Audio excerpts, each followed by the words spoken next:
Petite mise au point pour tous mes auditeurs et auditrices. Surtout ne faites pas de complexe suite à l'énumération de toutes mes entreprises dont je vais vous parler. Parce que quand un individu a tel besoin de se réaliser, eh bien c'est généralement parce qu'il a un énorme besoin de reconnaissance. Et qu'est-ce qui fait que ce besoin est si présent chez la personne? C'est justement parce qu'il a manqué de reconnaissance dans son enfance. Donc ne faites pas de complexe. Mais attention, la reconnaissance n'est que la satisfaction de rechange du vrai besoin primaire qui s'appelle l'amour.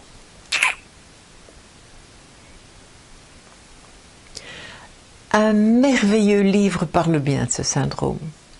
Cela s'appelle « Le drame de l'enfant doué » de Alice Miller. Eh bien oui, moi quand j'étais petite, mes parents ne me voyaient pas. D'où j'ai accumulé les bêtises pour être vue, bien sûr. Et en grandissant, j'ai accumulé les performances pour qu'ils comprennent enfin, et une fois pour toutes, que je valais la peine que l'on s'intéresse à moi. Aujourd'hui, à 73 ans, je remercie mes parents de s'être comportés de la sorte, car j'ai passé toute ma vie à m'installer des défis, de plus en plus grands, de plus en plus difficiles, de plus en plus inaccessibles. Et grâce à eux, j'ai toujours reculé mes limites. Donc j'ai eu une vie, mais d'une richesse inouïe. Alice Miller appelle ça la grandiosité. L'être grandiose est admiré partout et il en a besoin. Il ne peut pas vivre sans cela. Il doit réussir brillamment tout ce qu'il entreprend. Et il y parvient généralement parce qu'il ne s'aventure que là où il a pied. Mais la dépression le guette au moindre échec. Alors il se ressent comme le petit enfant d'autrefois face au visage de sa mère dans lequel il ne trouvait pas son propre reflet. Le succès permet de nier cette frustration de l'enfance.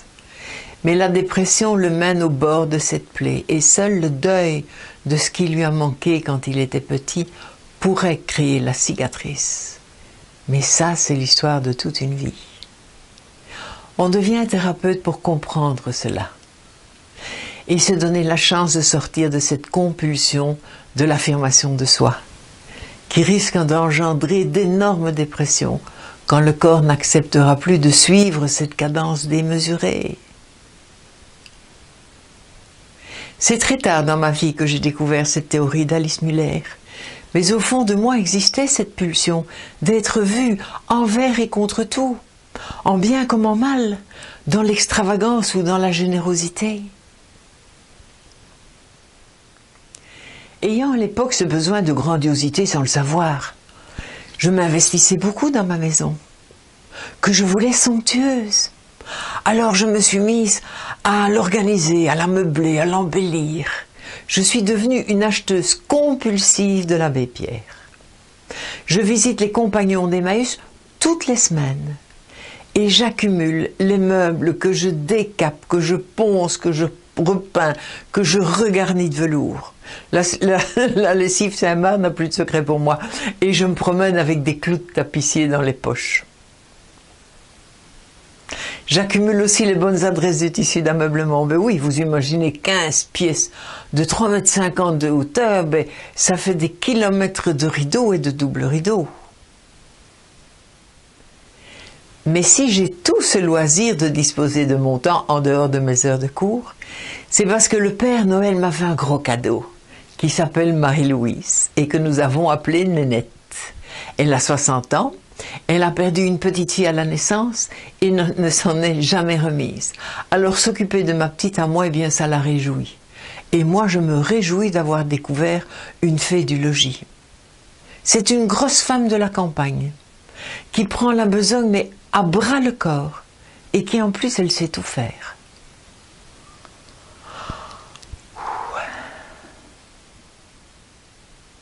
Elle débarque le matin à 7h30 et je m'envole vers mon école, vers ma liberté, vers mon indépendance, vers mes collègues avec lesquels j'ai un bon contact et avec mes élèves, vers mes élèves, mais qui me manifestent beaucoup de reconnaissance.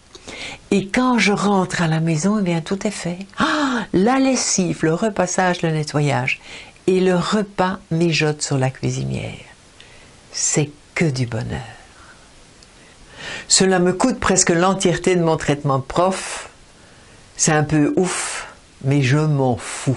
La liberté, eh bien, ça n'a pas de prix. Alors la présence de Nénette me donne beaucoup de temps pour assouvir ma passion du moment, qui est le bricolage et la décoration. Tout en donnant le bain à ma pitchounette, je continue à ajuster les cloisons de la nouvelle salle de bain.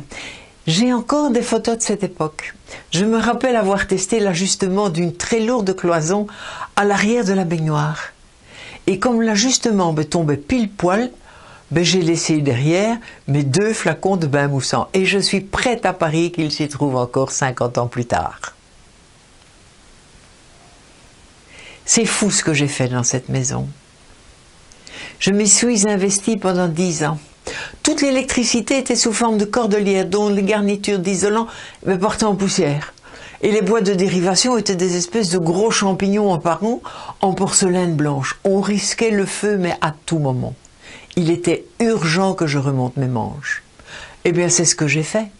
J'ai recablé toute la maison en fil apparent, bien sûr, parce que le contrôle 20 sautes n'existait pas.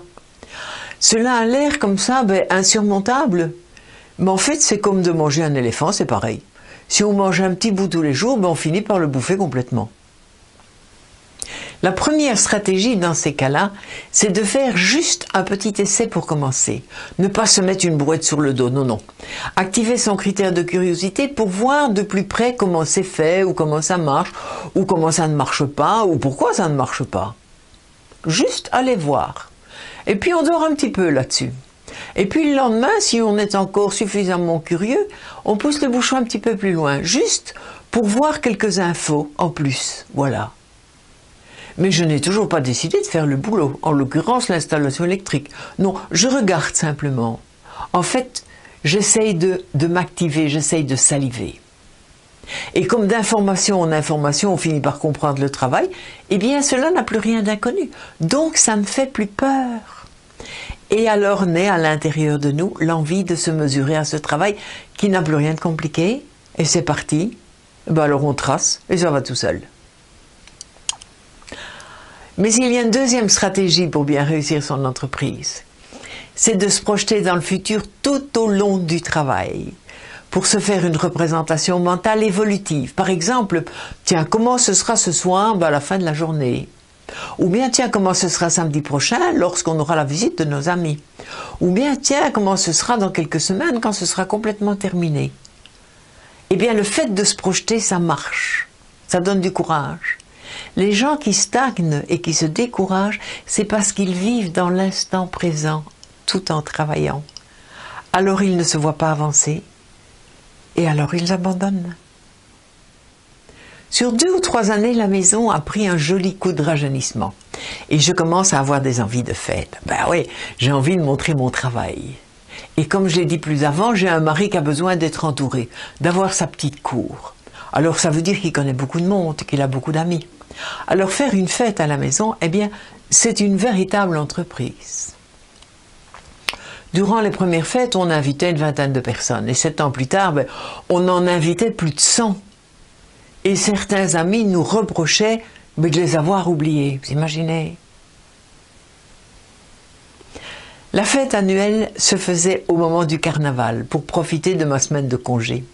Durant la semaine qui précédait, eh bien, je faisais toutes les courses, en commençant par les denrées non périssables. Mais par exemple, les boissons. Je remplissais 2 caddies de whisky, de gin, de rhum et autres boissons alcoolisées. Vous imaginez? 2 caddies. Mais à l'époque, on ne buvait pratiquement pas de vin, sauf au restaurant. 2 caddies d'alcool, mais c'était l'ambiance assurée. Cela démarrait sur les chapeaux de roue et il valait mieux inviter les voisins les plus proches, évidemment. On vivait dans l'opulence. C'était avant la crise pétrolière. On allait 2 fois en vacances au Club Med, une fois à la neige et puis une fois au soleil. On était tous dans l'énergie de la consommation à l'extrême, pour créer de l'emploi, pour éviter le chômage, la fermeture des usines. Donc on avait bonne conscience en mordant dans la vie à pleines dents. Du vendredi midi au samedi midi, je préparais le buffet froid. À moi toute seule. Ben oui, j'avais l'habitude de cela. Mes parents recevaient beaucoup de monde pour leur business. Et toute jeune, je fus mise à l'épreuve dans l'organisation d'une cuisine festive.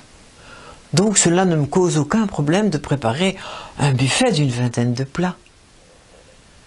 Comme cette fête se passait généralement au carnaval, eh bien j'ai proposé quelquefois aux invités qu'ils se déguisent, et de préférence en déguisement ridicule. Pourquoi? Ben parce que ça met tout le monde à l'aise, et très vite même les gens qui ne se connaissent pas, eh bien ils finissent par se tutoyer. Rencontrer des gens pour faire la fête et guindailler, même si cela ne sert à rien, et que cela ne fait pas d'aborder la planète d'intelligence, cela permet de tisser des liens même futiles. En analyse transactionnelle, ce genre de communication s'appelle le passe-temps. Et c'est beaucoup plus instructif qu'il n'y paraît. Imaginez-vous dans une fête costumée. Le choix de votre déguisement aura déjà un impact immédiat sur l'image que vous voulez donner de vous. Il aura un impact immédiat sur votre comportement qui aura tendance à se synchroniser à votre aspect extérieur. Vous risquez même de vous confondre avec le personnage. Et même de vous approprier son langage et ses émotions. C'est surprenant, vous savez.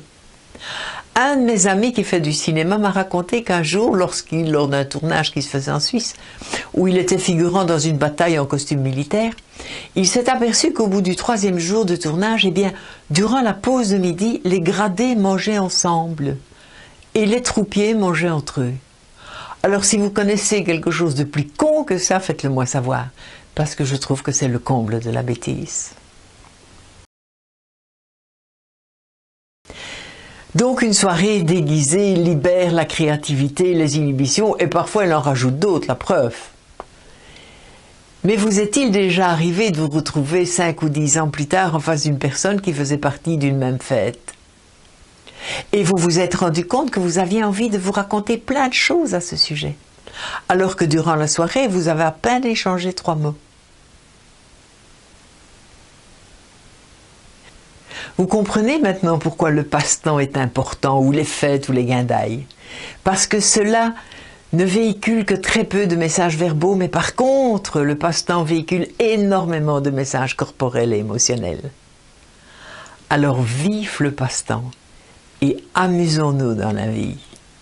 Merci la vie.